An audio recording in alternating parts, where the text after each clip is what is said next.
Досить спати, часу ще небагато, ось і прийде небесний тато. Проснись, народ Божий, скоро стане все на свої місця. Це та не стане явним, це вірю я. Кожний дай свій звіт перед ним.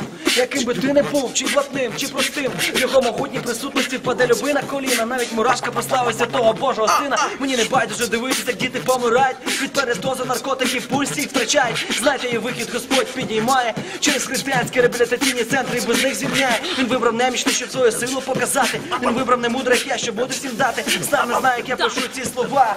Не бачу стилі почерк зовсім іншого автора. Дух Святий керує моїми думками. Дух Святий керує навіть моїми словами. Я лише олівець в його святих руках.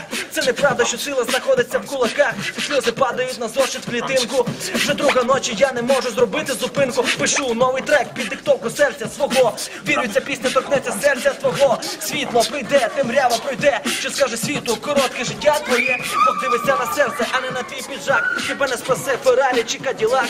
Не проміняй віру в Бога на жовтий метал. Ще не один наркобарон щасливим не став. Золото з собою до гробу не забереш. З пустими руками все світ прийшов, з пустими підеш. Всі президенти, бізнесмени, депутати впадуть на коліна, коли побачать світло Божого сина. Я не кажу, що я святий, але я знаю святого царя царів, Месію, Бога живого. Великий хрестик на шиї тебе не зможе спасти. Якщо світло Ісуса ти не будеш народи нести. Гадалки, маги, екстрасенси, це все шарлатани. Вони брехуни, Господь зруйнує їхні плани.